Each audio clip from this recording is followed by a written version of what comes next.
SLBC tunnel ప్రమాదం 40వ రోజు కీలక అప్డేట్.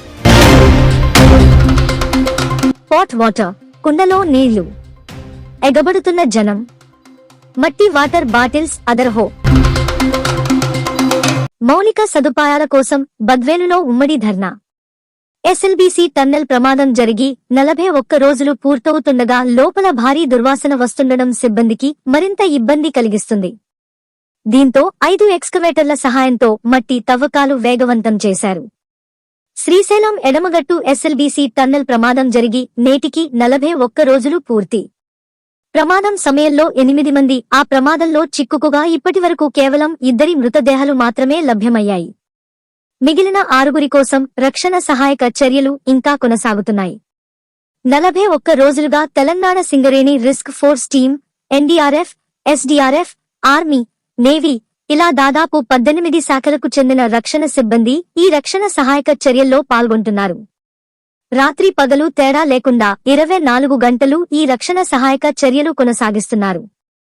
అందుకోసం తెలంగాణ రాష్ట్ర ప్రభుత్వం ఈ సహాయక చర్యలను పర్యవేక్షించేందుకు ప్రత్యేక అధికారిగా తెలంగాణ ఐఏఎస్ అధికారి శివశంకర్ను నియమించింది. ఆ 6 మృతదేహాలను వెలికి తీసేందుకు అత్యాధునిక టెక్నాలజీ కలిగిన పరికరాలతో అన్వేషిస్తున్న ఫలితం లేకుండా పోయింది. దీంతో కేరళకు చెందిన క్యాడవర్ డాగ్స్ సహాయంతో సహాయక చర్యలు కొనసాగిస్తున్నారు. మరోవైపు టన్నెల్ బోరింగ్ మిషన్ తొలగించేందుకు రైల్వే శాఖ రక్షణ సిబ్బంది గ్యాస్ కట్టర్లు, ప్లాస్మా కటింగ్ మిషన్ల సహాయంతో కటింగ్ చేస్తూ ఆ పరికరాలను లోకో ట్రైన్ సహాయంతో బయటికి తొలగిస్తున్నారు. ఇప్పటికే టీబీఎం మిషన్ను 50%నికి పైగా కటింగ్ చేసి తొలగించగా మిగిలిన భాగాన్ని తొలగించేందుకు తీవ్రంగా శ్రమిస్తున్నారు. ప్రమాదం జరిగిన ఎండ్ పాయింట్లో మనుషుల ద్వారా తవ్వకాలు చేపడుతుండగా వచ్చిన మట్టిని తొలగించేందుకు కన్వేయర్ బెల్ట్ సహాయంతో బయటికి తరలిస్తున్నారు. అయితే టన్నెల్ లోపల భాగంలో నిమిషానికి 35,000 లీటర్ల ఓట నీరు వస్తుండడంతో సహాయక చర్యలకు తీవ్ర ఆటంకం ఏర్పడుతుందని సిబ్బంది తెలుపుతున్నారు. ప్రమాదం జరిగి 41 రోజులు పూర్తవుతుండగా లోపల భారీ దుర్వాసన వస్తుండడం సిబ్బందికి మరింత ఇబ్బంది కలిగిస్తుంది. దీంతో 5 ఎక్స్కవేటర్ల సహాయంతో మట్టి తవ్వకాలు వేగవంతం చేశారు. కానీ ఆ 6 మృతదేహాలు వెలికితీయడానికి మరికొన్ని రోజుల సమయం పట్టే అవకాశం ఉందని రక్షణ సిబ్బంది తెలిపారు. కాగా ఇది చాలా క్లిష్టమైన ప్రాజెక్ట్. అంటే ముందుకు వెళ్లడం తప్ప వెనక్కు తప్పుకోవడం కుదరదు. అందుకే ఏళ్ల తరబడి ఈ ప్రాజెక్ట్ కొనసాగుతోంది.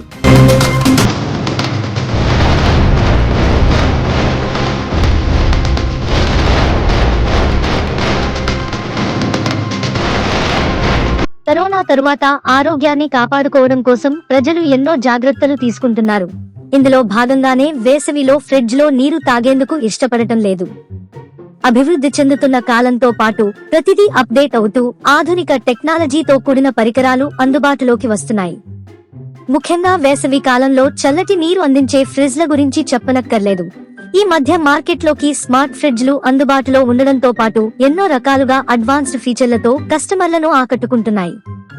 అయితే ఎన్ని లక్షలు పోసి ఫ్రిడ్జ్లు ఉన్నా వేసవికి ఉపయోగపడేది మాత్రం కుండలని అంటున్నారు వినియోగదారులు. ఎందుకంటే ఈ మధ్య కాలంలో ప్రతి ఒక్కరిలోనూ ఆరోగ్య జాగ్రత్తలు తీసుకోవడం ఇందుకు ప్రధాన కారణాలు అని చెప్పుకోవచ్చు. ఫ్రిడ్జ్లో పెట్టిన నీరు తాగితే అనారోగ్యానికి అడ్రస్ గా మారుతుంది. కుండలో నీరు ఆరోగ్యానికి కావలసిన ఎన్నో పోషకాలు లభిస్తాయి అని వినియోగదారులు అంటున్నారు. అందుకే ఈ వేసవిలో ఈ కుండల వ్యాపారం చేసే వారికి కూడా మంచి డిమాండ్తో కూడిన వ్యాపారం నడుస్తుందని వ్యాపారులు అంటున్నారు. పెద్దపల్లి జిల్లా ముత్తారం గ్రామానికి చెందిన ఓదెలు స్థానిక గోదావరిఖని బస్టాండ్ కి వెళ్లే రోడ్డులో గత 20 ఏళ్లుగా ఈ వేసవి కాలంలో కుండల వ్యాపారం చేస్తున్నాడు. అలాగే మట్టితో తయారు చేసిన సీజనల్ గూడ్స్ అంటే దీపంతాలు, గ్లాసులు, ప్లేట్స్, గళ్ల గురిగలు, బొమ్మలు, రకరకాల మట్టి పరికరాలు జీవనం సాగిస్తున్నాడు. కరోనా తరువాత ఆరోగ్యాన్ని కాపాడుకోవడం కోసం ప్రజలు ఎన్నో జాగ్రత్తలు తీసుకుంటున్నారు. ఇందులో భాగంగానే వేసవిలో ఫ్రిడ్జ్లో నీరు తాగేందుకు ఇష్టపడటం లేదు. ప్రతి ఒక్కరూ కూడా కుండ నీరు తాగేందుకు ఆసక్తి చూపిస్తుండటంతో కుండల వ్యాపారులకు మంచి డిమాండ్ నడుస్తుంది, ముఖ్యంగా రాజస్థాన్ కుండలకు. అందుకే ఓదెలు అనే వ్యాపారి కూడా ప్రతి ఏడాది రాజస్థాన్లో తయారు చేసిన కుండలు ఫిబ్రవరిలో దిగుమతి చేసుకుంటాడు.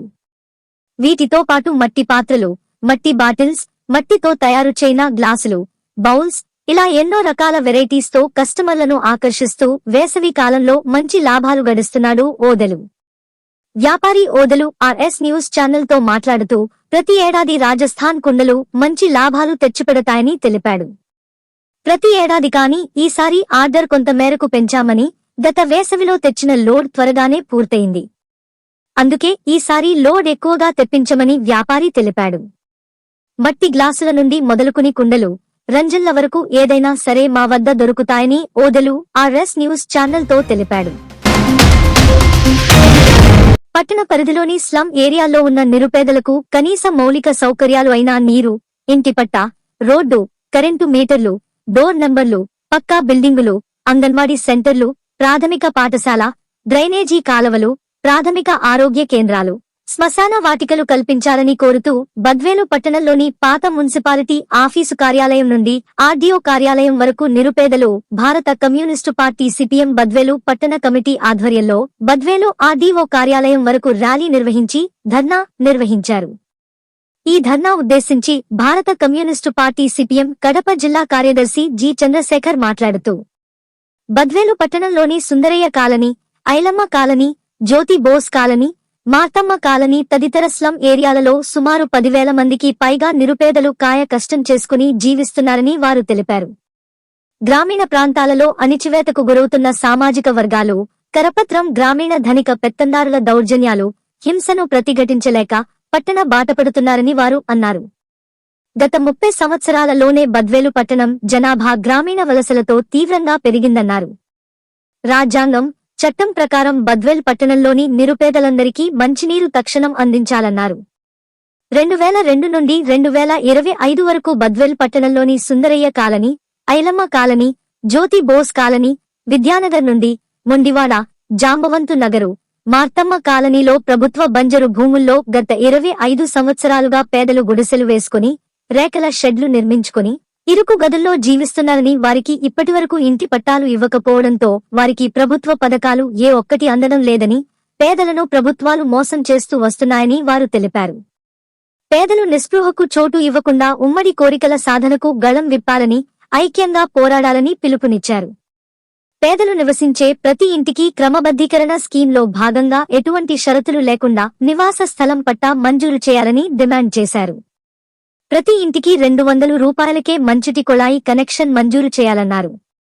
సిపిఎం జిల్లా కార్యదర్శి వర్గ సభ్యులు వి అన్వేష్, జిల్లా కమిటీ సభ్యులు పి చాంద్ బాషా, పట్టణ కమిటీ సభ్యులు ఎం చిన్ని, మోక్షమ్మ తదితరులు పాల్గొన్నారు. గ్రామీణ ప్రాంతాల్లో పేద ప్రజలు, అల్ప వర్గాల సామాజిక వర్గాలు జీవించడానికి అనుకూలమైన పరిస్థితి కనపడకుండా పోయింది. అందుకనే పట్టణ ప్రాంతాలకు వలస వస్తా ఉన్నారు. ఈరోజు గ్రామీణ ప్రాంతాల ఉపాధి పెంచితే ప్రభుత్వాలు గ్రామాల్లోనే ప్రజలు జీవిస్తారు, పట్టణాలకు రారు. రెండోది, గ్రామీణ ప్రాంతాల్లో దౌర్జన్యాలు, హింసలు ఈరోజు గ్రామీణ ధనిక అగ్రవర్ణాలు ఆధిపత్య వర్గాలు చేయడం వల్ల పేద వర్గాలన్నీ పట్టణాలకు అవమానాలతో వివక్షతో వస్తా ఉన్నారు.